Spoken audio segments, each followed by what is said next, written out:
Kaixo zenbiak, ez dut beti ongi zaretera, gaur beti apilaren 14 asteartea, esplikatuko dizuet emoziotegiko lana. Gaur bukatuko dugu onarpenik eza. Gelitu ginen basen aldian, hortan, bosgarren ariketa hortan, eta beharko dugu bosgarren ariketa hau egiteko 6garrena. Izan ere, hor aipatu genuen adostasunik eza, beraz ez girenean ados, on n'est pas d'accord. Eta gero, baziren beste bi definizio. Bat zera neurririk eza rentzat, hor, errango dizuet erantzuna hemen zen, neurriz kanpoko zerbait egiteko, egitea zerbait egin batean ez dela normala, beraz hemen zen, aserretzea eta neurriz kanpoko zerbait egitea, adibidez norbait egiten dizu gauzatxo bat, ebasten dizu goma puskatxo bat, eta zu aserretzen, ez dakitzer jotzen, hor zuen reakzioa neurriz kanpokoa da, ez da neurri honen, ez da normala. Beraz hori da, eta hemen bestea ordenarik eza, ez delarik ordenik, quand ya pas d'ordre, ados? Ez delarik ordenatua. Berrizo direz guk zenbakiak biltzen ditugunean, hemen erresazen hori zen, desordena. Orduan, 6garren ariketan berriro izango da adostasunik eza, eta nahasia izan da berriz, neurririk eza eta ordenarik ezarekin, erakutsiko dizuet. Beraz hemen, irakurtzen dizuet agintea. Inguratu adostasunik eza ondo ongi erabili den esaldia.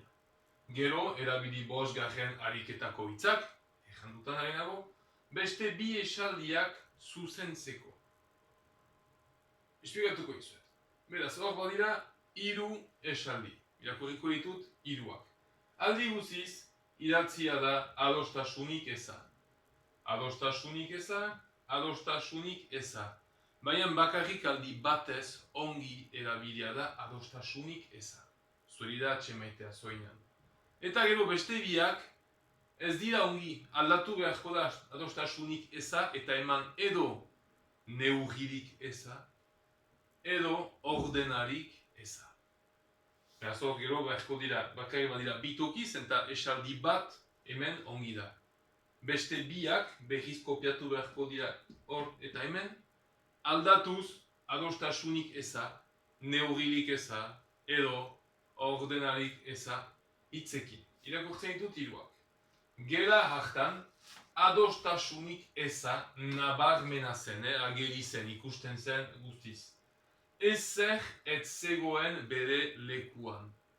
Ez dago ezer, ez da deus behar den lekuan bildua.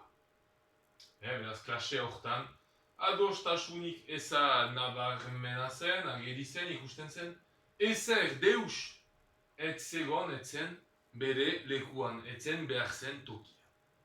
Bigarrena, gizon horren dietan, beraz, jaten duena, gizon pertsonala horren dietan adostasunik eza agerikoa da, agertzen da, ikusten da, beti jaten du behar baino gehiago. Beti jaten du behar duena dian baino askoz gehiago.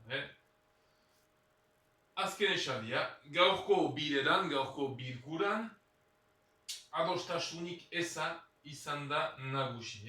Ikusi dugu adostasunik eza. Ez dugu ezer erabakitzerik lortu. Ezin genuen hor lortu kompromisu bat denon artean. Bilkuran, pendant la réunion. Ados?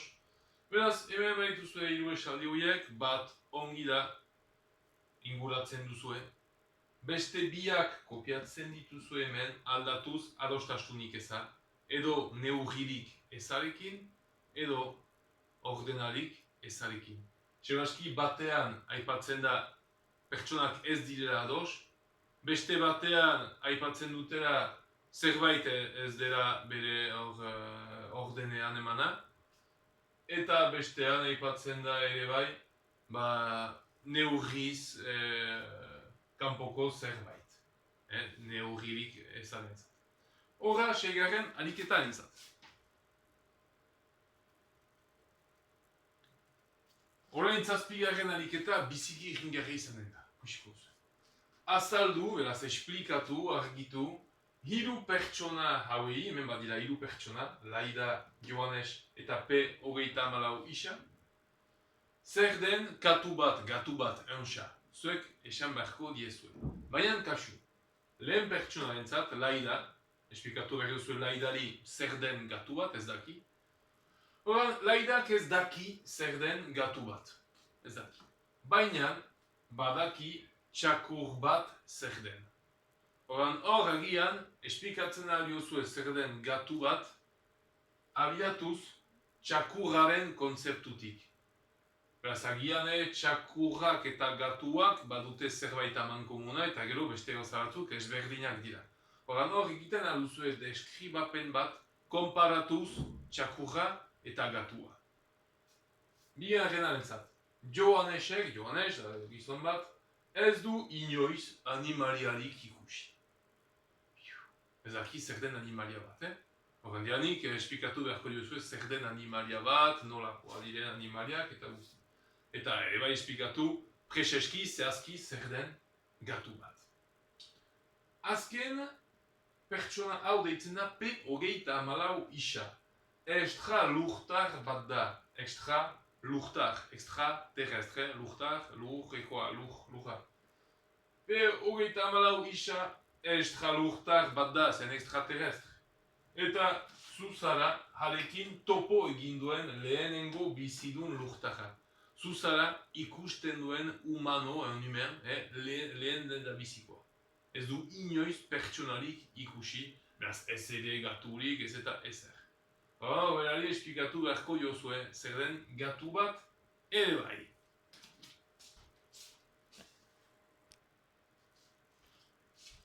Itutzen gara 8. ariketarekin, irakurri egoera hau, eta egin gogo eta galdereri entzuteko, eta ongi pentsatu, azpiko galderi erantzuteko, iarresteko, irakurriko izuet. Martin oso haur lagunkoia da, baditu lagun asko, maite du lagunekin izaite. Ondo pasatzen du lagunekin, ongi pasatzen du bere lagunekin denean. Kirola egitean, taldean hor elgarrekin jolasean, jokoak egitean, baina gehien gustatzen zaiona, askoz gehiago maite duena, baleta da, balet dantza, le ballet, dantza klasikoa. Ez dio inori esan. Ez du ezer esan. Gabonen aurretik, beraz Gabonaren gauaren baino lehen, avant la nuit de Noël, Martinek eskolako balet emanaldia, ikusgarria, ikustera joan nahi du joan dantza, balet dantza ikustera, eskolan. Baina aitak uste du, pentsatzen du, askoz hobea, hobekiago dela, bola jokoan aritzera. Beste joko bat da hor bolekin, kon bolaz, de bul, aritzera joaitea. Hori baita Martinen jolasik gogoko enetako bat. Beraz bai, bertzeak bertze gustatzen zaio ere bai bola jokoa. Ados? Erkurriko ditut galderak hori. Zein da Martinen jarduera gogokoena, gehien gustatzen zaion gauza? Kasu, Azpian, Martinen aitaren ustez, beraz Martinen aitaren arabera, bere aitak pentsatzen duen arabera, zein da semearen, bere semea, son fils, Martin, zein da Martinen jarduera gogokoena, aktibitate gogokoena, gehien gustatzen zaiona. Eta azpiko galdera,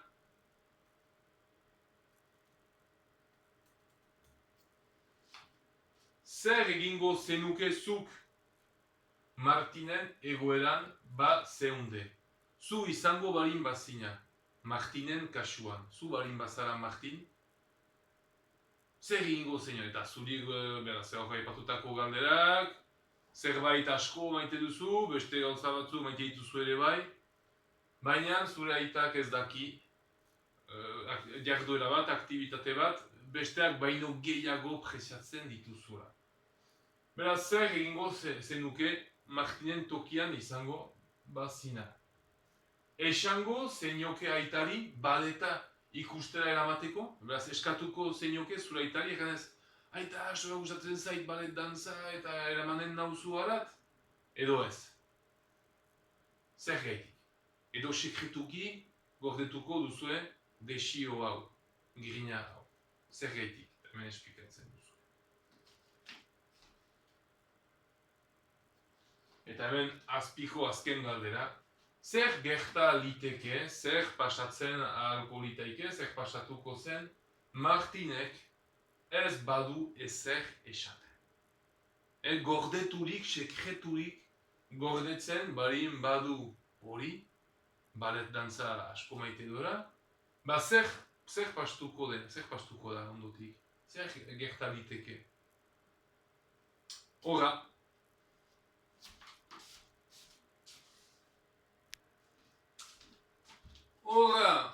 aurkeztuko dizuet azken aliketa hau, oso interesgarriena zen eta pertsonala da ere bai.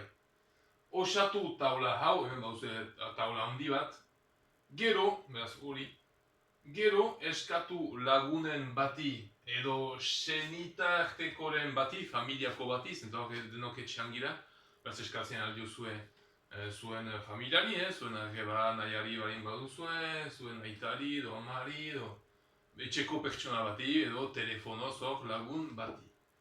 Ber gauza, betetzeko. Beraz, taula hau osadezara zuri buruz dakiera uste duenarekin.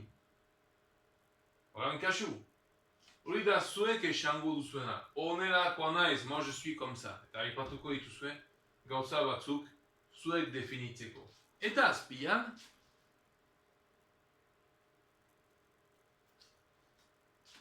hemen berriz izango zarete zuek, baina besteek uste duten bezala, comme les autres qui vous voient. Ados? Beraz, ikusiko dugu. Hortako hemen da saio aldi guziz, eskatuko jozue, zure ustez, zer gustatzen zait niri, eta agian ez da berdina izanen. Ikusiko duzu. Hasten gara lehen partearekin.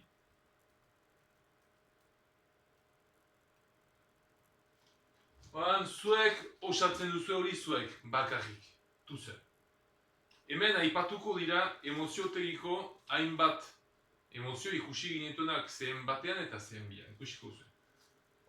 Hasieran egesa da. Hau diatea gustatzen zait. Zer da asko gustatzen zaizue diatea.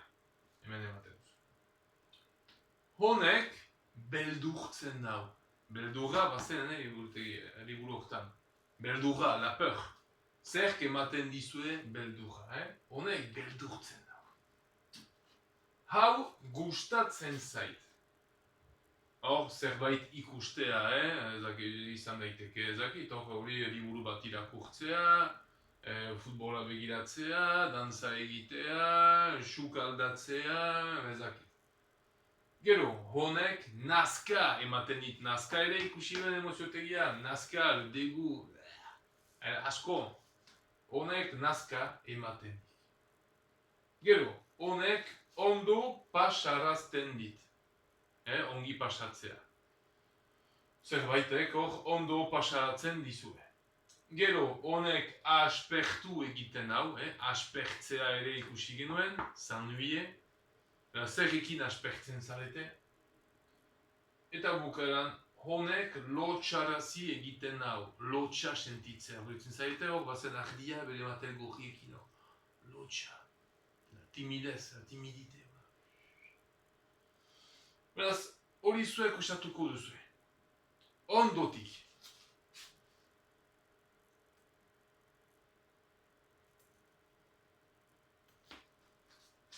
Bergalderak dira, baina hor beti zuek, baina ez duzue zuek osatzen. Adibidez eskatzen jozue zuen amari, ama, zure ustez, zer gustatzen zait jatea? Eta agian, zure amak ez daki, zuk emandako gauza da gehien gustatzen zaizuna. Peut-être que votre mère, elle sait pas ce qui vous plaît le plus à manger. Agian ez zarete ados, eta bergauza hor galdera guztiekin. Honek beldurtzen du, eskatzen diozu zuen amari, ama, zure ustez, zerk beldurtzen nau, qu'est-ce qui me fait peur ama? Eta agian ez da ber erantzuna izanen. Beraz, hori da interesgarria.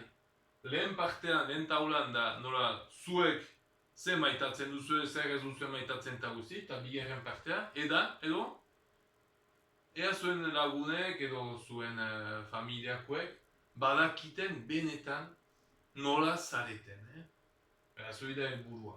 Eta horretan, bukatzen da, onarpenik ez zaren lana laizter izango da babesik eza. Ondoko emozioa bakantzak eta gero.